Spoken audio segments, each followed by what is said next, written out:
Bienvenue tout le monde sur la chaîne Question de Perspective et aujourd'hui sur mon analyse du jeu Marvel Snap. Tout d'abord, le Marvel Snap, c'est un jeu que j'aurais dû vous montrer il y a tellement longtemps.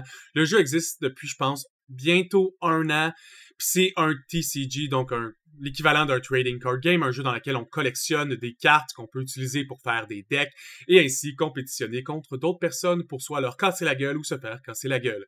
Et dans ce jeu, tout à fait gratuit, hein, c'est ça que moi j'aime. Déjà, thème de Marvel, vous savez, j'ai fait plein d'analyses de geeks sur les films de Marvel, je suis tout à fait fan de l'univers. Et en plus de ça, je suis fan, moi, des jeux gratuits. Donc on se retrouve à avoir un bon mélange de deux choses que j'apprécie et aussi de me permettre d'avoir l'univers Marvel accessible en jeu de cartes et dans un jeu qui est très plaisant à jouer.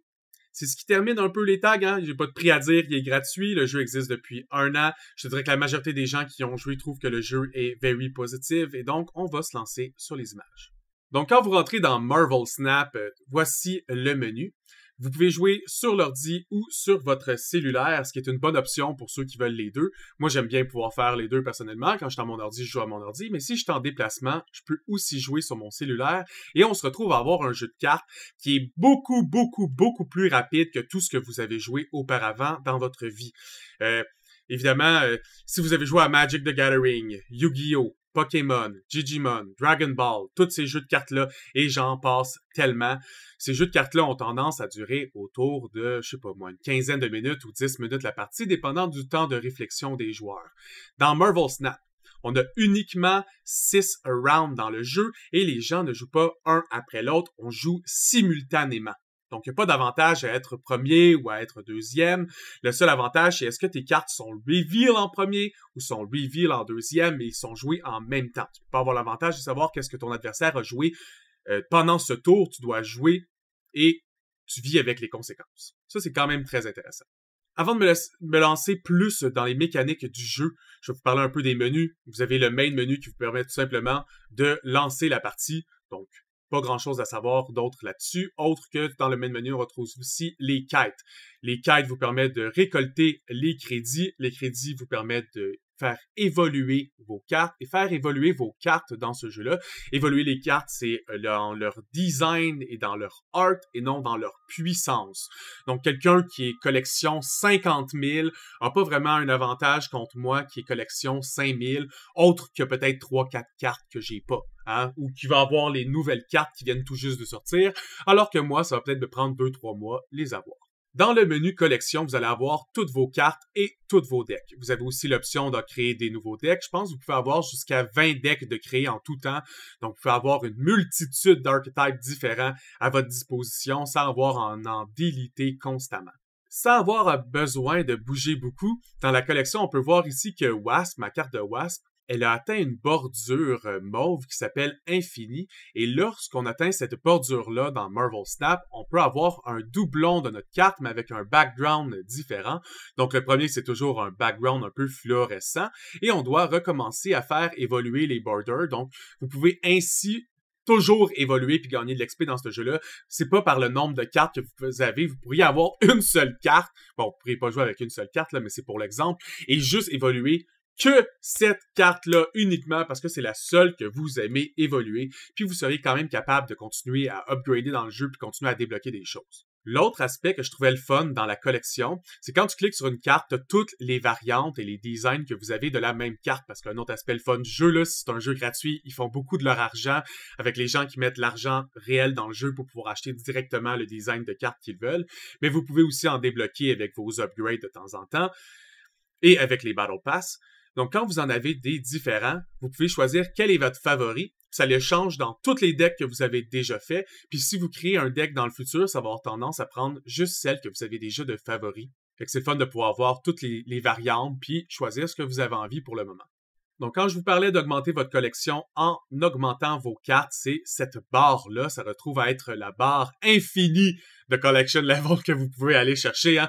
Vous pouvez toujours monter là, quasiment 20 000 plus haut que ce que vous êtes. Je pense que ça va monter à l'infini. Je pense pas qu'il y a réellement une fin à ce tableau. Dans le fond, vous avez des crédits que vous pouvez gagner. Les boosters, c'est ce que vous avez besoin, plus les crédits pour augmenter une carte. Donc, les boosters doivent être d'une carte précisément. Donc, s'il faudrait 10 boosters de Wasp pour pouvoir augmenter ma carte de Wasp. Les Collector's Reserve peuvent être n'importe quoi. C'est l'aspect gacha du jeu. Et de temps en temps, vous allez avoir aussi une clé mauve qui permet d'ouvrir la cache qui est un peu cachée par ma grosse face en ce moment. Et ça s'appelle le Spotlight. Et dans le Spotlight, c'est des cartes plus précises. Donc ici, on peut voir que le Spotlight peut me permettre d'avoir ces cartes-là précisément et que j'en ai un prochain dans 72 levels. Donc s'il y avait quelque chose dans le cache que j'aurais vraiment envie d'avoir, je pourrais essayer de monter mon collection jusqu'à 72 de plus et ainsi m'obtenir une chance d'avoir un autre cache. Donc là, j'en ai déjà ouvert un, donc j'aurais une chance sur deux d'avoir Super Giant ou une chance sur deux d'avoir Zabu. Comme je vous disais aussi, pour faire de l'argent, il y a un shop.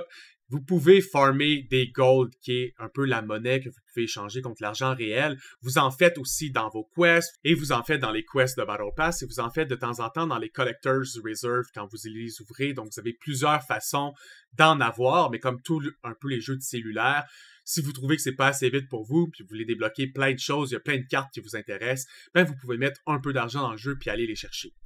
À chaque jour, vous avez 9 cartes en vente qui sont tout simplement pour l'or et vous avez des cartes en vente avec un autre token qui s'appelle les Collector's Token. Puis ça, c'est des cartes pour ajouter directement à votre deck. À part le mode de jeu normal, on se retrouve aussi à avoir un shop pour le mode de jeu qui s'appelle Conquest. Dans le mode de jeu normal, on se retrouve à parier des cubes, alors que dans le jeu de mode Conquest, vous avez plutôt des vies que vous pariez, et si vous réussissez à tuer votre adversaire, vous jouez uniquement contre le même adversaire jusqu'à temps que vous réussissez à le tuer. Lorsque vous avez réussi à le tuer, vous gagnez et vous pouvez augmenter de ligue dans le Conquest. Et plus vous augmentez haut dans les Conquests, ça vous donne des médailles qui vous donnent accès à un shop spécial. Si c'est un mode de jeu qui vous intéresse ou si vous avez terminé de grinder le mode normal, c'est une bonne chose à faire. Moi, j'aime bien essayer de me rendre jusqu'à Infinite dans le ranking normal, puis après ça, je passe au Conquest. Vous pouvez juste avoir 6 quests à la fois dans votre tableau de quête et dans une journée complète, vous récupérez 6 quests. Moi, personnellement, faire mes 6 quests de la journée, ça peut me prendre uniquement 15 minutes. C'est un bon jeu si vous voulez être capable de toujours faire tout, mais pas mettre trop de temps. Je suis capable de jouer juste 15 minutes par jour, puis d'avoir toutes mes quests toujours de fait. On voit que ma semaine est à 25 sur 25, puis même quand j'ai tourné cette vidéo-là, on était dimanche, puis les semaines 8-7 les mardis. J'avais encore 2 autres jours si je voulais pour faire des quests, puis finir mon 25 sur 25. Fait que c'est très facile. Si vous voulez toutefois vous rendre dans les plus hauts ranking, dans le fond, si vous voulez vous battre contre des gens puis vous rendre contre les plus hauts joueurs. C'est sûr que ça va vous demander un peu plus de temps que 15 minutes par jour, mais avec juste 15 minutes par jour, vous pouvez vous rendre très haut pareil, là. Vous pouvez vous rendre dans les 70 sur 100 sans problème. Et maintenant que j'ai parlé de tout ce qui était alentour du jeu, je vais vous parler du jeu classique. Le jeu est excessivement simple. Donc, voici une partie. Tout d'abord, vous pigez 4 cartes et une location nous est révélée. 2 sont encore secrètes. Vous commencez avec 1 de mana et le match est pour 1 cube. N'importe quand dans la partie, vous pouvez décider de vous enfouir et vous allez uniquement devoir perdre le nombre de cubes qui est indiqué dans le carré. Sachez toutefois que si la partie se rend jusqu'à la fin, le nombre de cubes dans le carré double automatiquement. Donc, à la fin d'une partie normale, vous allez perdre 2 cubes ou gagner 2 cubes. Si quelqu'un s'y enfuit, vous allez gagner 1 cube ou perdre 1 cube. Si un des deux qui a Snap, qui est une mécanique qui est très le fun dans le jeu, il s'appelle Marvel Snap à cause du Snap, c'est qu'il y a un gros aspect gamble. Si vous pensez que vous allez gagner la partie et que c'est sûr que vous allez gagner la partie, vous pouvez Snap et ainsi vous allez vous aussi doubler la valeur. Donc, si vous cliquez sur Snap, ça va passer à 2. Donc là, si votre adversaire s'enfuit, il va payer 2 cubes. Mais si vous gagnez et que ça se rend jusqu'à la fin, vous allez gagner 4 cubes. Si votre adversaire pense lui aussi qu'il va gagner et qu'il snap, là, la partie, c'est 8 cubes.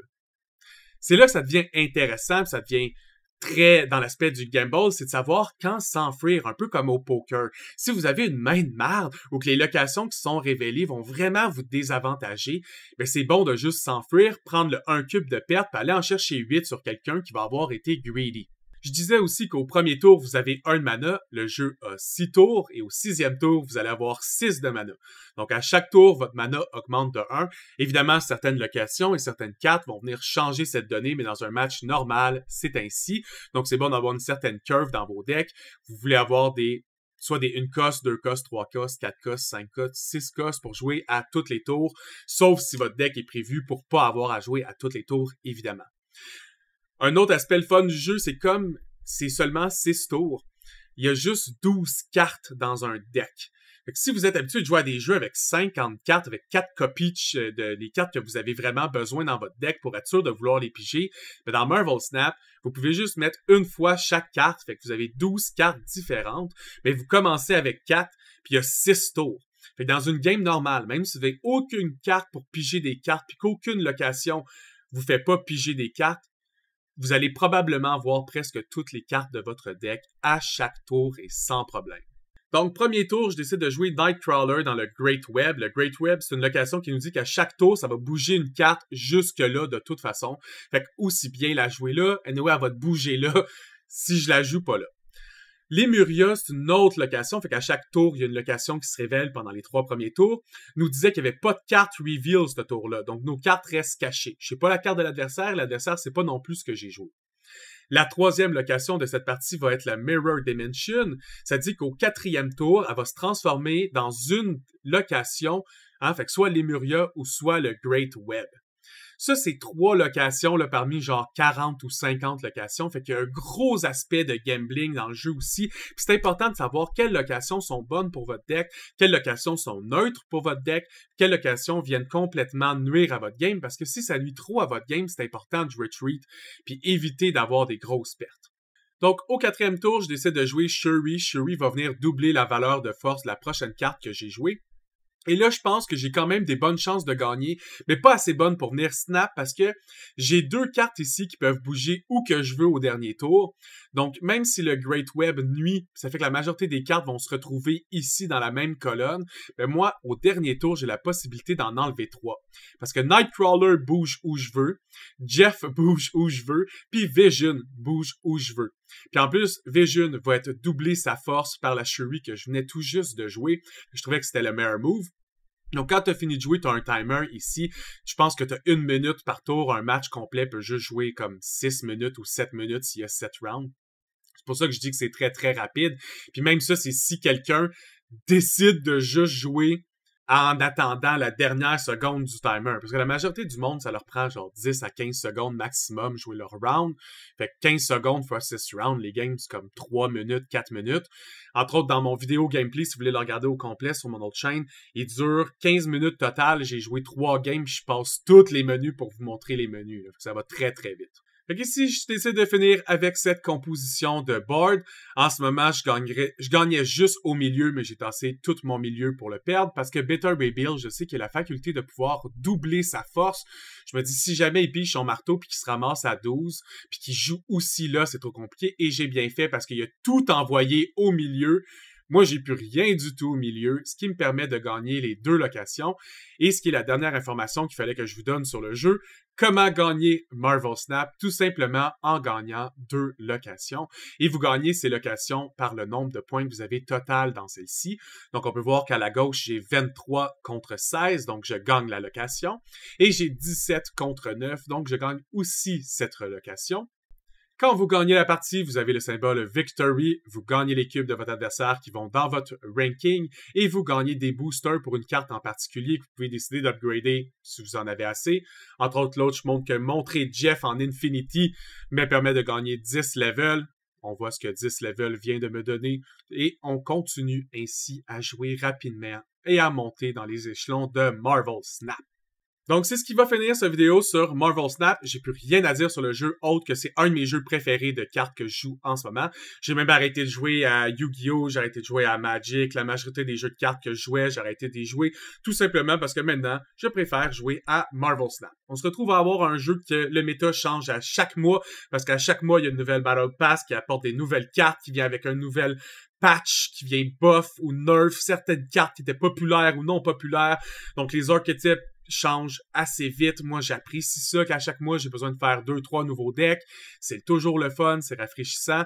Il y a des vieilles cartes qui sont encore super fortes dans le jeu. C'est le fun d'avoir un jeu de cartes dans lequel on n'a pas à payer 500$ pour être compétitif. Moi, j'achète uniquement les Battle Pass, je pense que c'est 12$ par mois. Puis je suis over compétitif. Je me rends presque toujours soit dans Galactic ou Infinite, qui est les deux plus hauts rankings que tu peux être à chaque mois, sans problème. Puis même le plus fort deck du jeu en ce moment, il s'appelle Lockdown, qui a le plus haut victory rate sur tous les sites de classement. Puis Lockdown utilise juste des cartes de CR3. C'est un des decks les plus faciles à monter du jeu et il torche encore des culs. Fait que c'est pour ça que je vais mettre à Marvel Snap un 9 sur 10. Pour moi, c'est un masterclass en jeu de cartes.